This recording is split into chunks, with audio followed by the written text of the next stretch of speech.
What's good, everybody? Welcome back to the channel. Hopefully everyone is having a good day. So for today's horror movie review, we are taking a look at the film from 2023, Totally Killer. Now this is hitting on several subgenres, whether it's in horror, whether it's just across the board. So for horror, it's hitting on slasher horror, teen horror, horror comedy, and then outside of that it's touching on science fiction and time travel. So somehow they managed to get all that into this one film, which runs for a little bit more than your average horror film. It runs for about an hour and 46 minutes. Typically we see horror films around that 90-minute mark, so an hour and 30 minutes. So this one does go just a bit longer. Now surprisingly, the reviews on this film are a bit higher than mid. So out of 10, I've seen the average being about 6.5 to 7 out of 10. Now, I want to get into my score of this. I mean, it had its good parts, it had its bad parts, and in my opinion, it had more bad parts than good parts. But we'll get into those details. And one thing I do want to preface is I do, side note. Obviously, this is a horror channel. The primary focus, and I put a lot more of my time is watching content is around horror content, but I do watch other things. And one of the other major subgenres, or genres I should say, that I do like is anything films or TV shows that deal with time travel. And I do like picking apart the fact of when they do implement time travel. Does it make sense? Does it not make? I overthink it. So I start to think, does it make sense? Does it not make sense? What they're doing, how does that impact the future? Would it impact the future? Or what they doing wouldn't really work at all? So I know that goes beyond trying to enjoy something as far as just watching it for what it is. But when it comes to time travel, it's a genre where I can't just sit there and enjoy it, even though I do.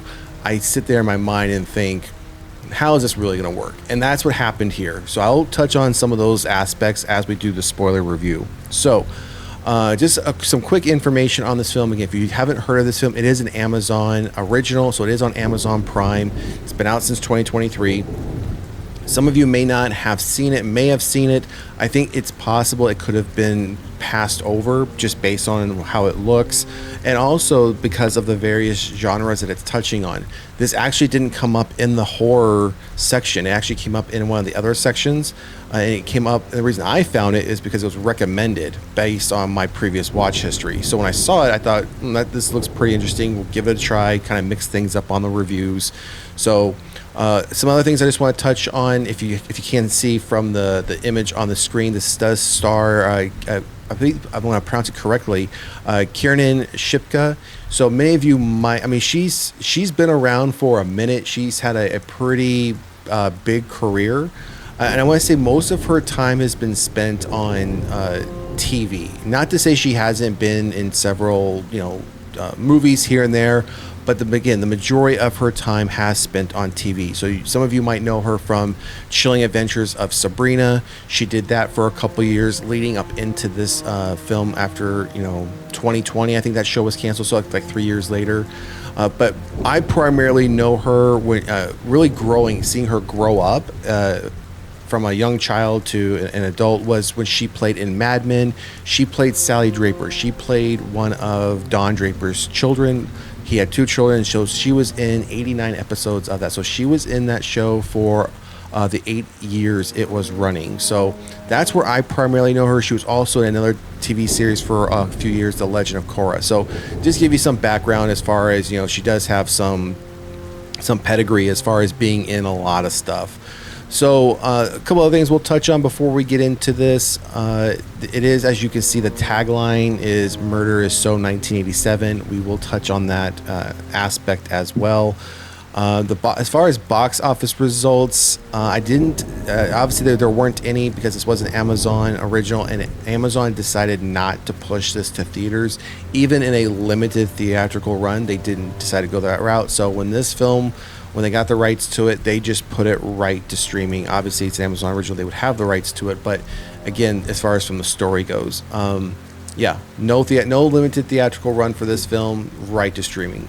So let's start getting into some of the spoilers. So from this point forward, if you haven't seen this film, you want to see this film, I'd recommend stop watching the video, go check out this movie, come back, let us know in the comment section what you thought, finish watching this video, let us know if you agree or disagree with our take and our score of this film. But again, we will be talking spoilers from this point forward. So I'm gonna keep, as I've been trying to do, I'm keeping the reviews pretty high level, because again, I want to leave some level of, not, I guess, mystery to the films, so that way if you do decide to go watch them, it's not fully spoiled. There will be some aspects for you that we didn't touch on, but just going over my notes as far as giving you the high levels. So this takes place in a small town of Vernon, and we start off in October on 27th, 29th, and 31st in 1987. And we set the stage where three teenage girls named Tiffany, Marissa, and Heather are all killed by what they're calling the Sweet 16 killer. And another reason why they're calling him the Sweet 16 killer is because each victim is stabbed 16 times on the nights of their 16th birthday. So that's why he's called the Sweet 16 killer.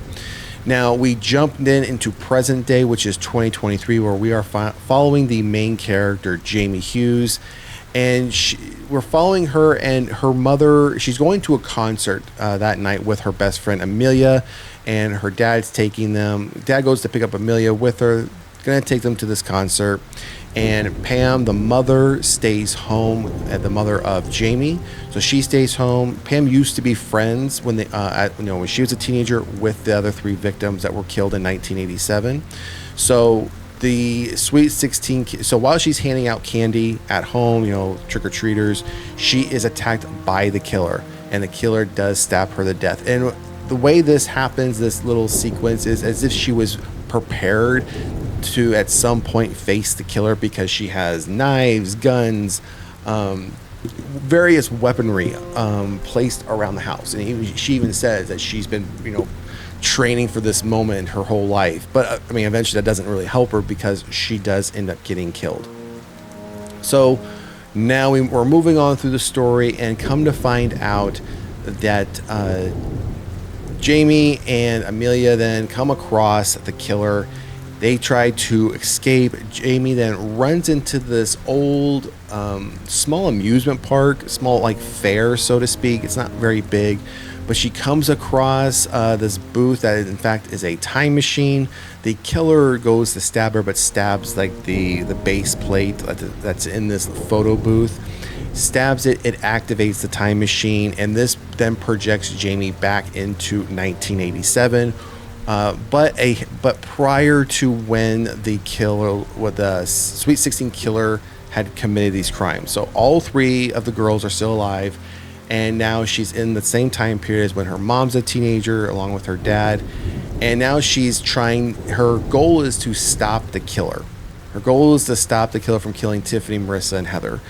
Obviously, you would imagine, I don't want to necessarily spoil if it's successful or not successful. I will say, though, as you can now imagine, my time travel aspect kicks in, and I start to think, okay, she's going back in time, and she's got her iPhone with her, how she's dressed. It's very much Back to the Future. She goes to the high school to find her mom, but a lot of the lines where the comedy comes into play, to me, it kind of fell flat, because it was very predictable comedy, meaning she's going back into she's a 2023 kid going back into 1987. And if you were like me, who grew up in the 80s and 90s, very different time period as far as how people acted, talked, things of that nature, what we found offensive versus not offensive versus 2023 when this movie was taking place. So she goes back in time, and some of the things that are said she finds to be very rude or very off-putting. Even when she goes into school and starts asking the secretary for information, the secretary just gives her the information. She's like, really, you're just handing it over, no ID, you don't know who I am. But that's seeing somehow how this played out as far as how some of the adults were acting and the kids were acting. This was very much 1987. This was very much the late 80s, early 90s of how kids acted. So they hit that on the mark. But again, the comedy aspect that they were trying to interject was based on her response being 20 from a 2023 time period, having never experienced what this was like. So she finally tracks down these three girls. She actually then tracks down her mom, meets her mom, interacts with her mom, and then also finds the mother of her best friend. She goes to her and tells her things that only the mother would have known about, and in particular, it's about this journal that goes over in details about this time machine. And even as a teenager, the mother of her best friend was creating or trying to create a time machine. So she then knew she was obviously from the future. She saw her phone. So when all this starts to happen, you think to yourself, the ripple effects, right? Everything she's doing, she's now changing the future. And if you think about how Back to the Future 2 played out, when they're in the past, the future is already changing.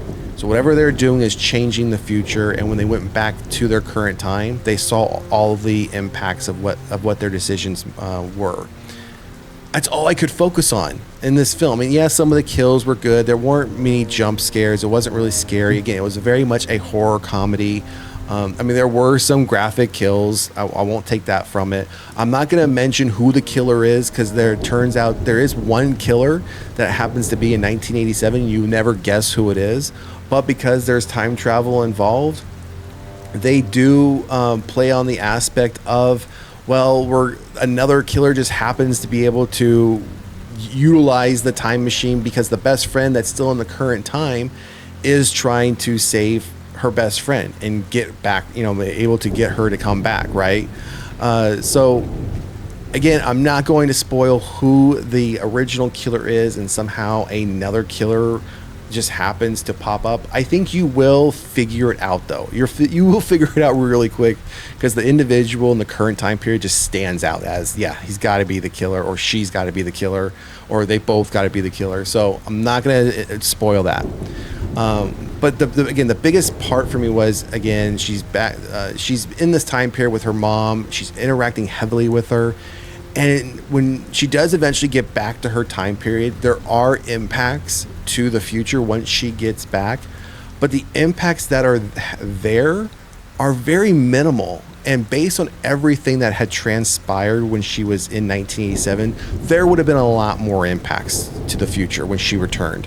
So that didn't really jive with me as far as what happened. I think the time travel aspect and the fact that the impacts to the future when she returned were just ignored. I think that's kind of what killed it for me. But it's a horror comedy, time travel slasher. They're playing very much off on the 1980s slasher film. It even feels a bit like Scream on some aspects, as far as how the killer is and how he acts and how he moves about, right? As far as how a Ghostface did in the original Scream film. So it felt very much like that as well. So I'm going to stop. I'm going to kill it there. I don't want to give too much more away from the film, for those who might want to see this, who enjoy time travel, who enjoy horror comedy and slashers.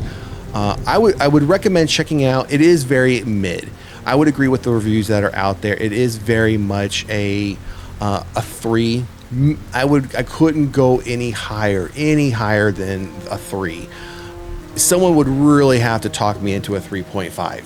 I just couldn't get there, because again, felt very predictable. It felt hey, we have this idea. It's just going to go on streaming. Let's do it, right? It's Amazon. We have billions of dollars. We can afford it. So I think ultimately that's what happened. And I mean, it is what it is. Did it have its enjoyable parts? Absolutely. Will I go back and rewatch this again? No. This was one of those films, the one and done for me. I watched it. I gave it a chance. I didn't hate it. I didn't love it. Like I said, it's very mid. It's a 3 out of 5 for me. For me, it has no rewatch value. I'll never go back and watch this one again. But anyways, check it out if you like these types of genres. Again, it's on Amazon Prime streaming right now. It's an Amazon original, so I don't imagine them taking it down anytime soon.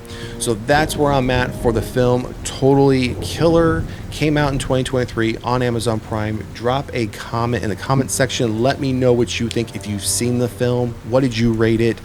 Did you like it? Did you not like it? If you haven't seen the film, still drop a comment in the comment section. Let us know if you're going to check it out, and then come back and let us know what your rating was.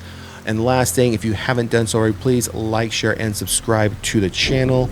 We are approaching 500 subscribers, a huge milestone for the channel as we are continuing to grow. So again, every little bit helps. And that's going to do it for today's review, and we will see you at the next one. Peace.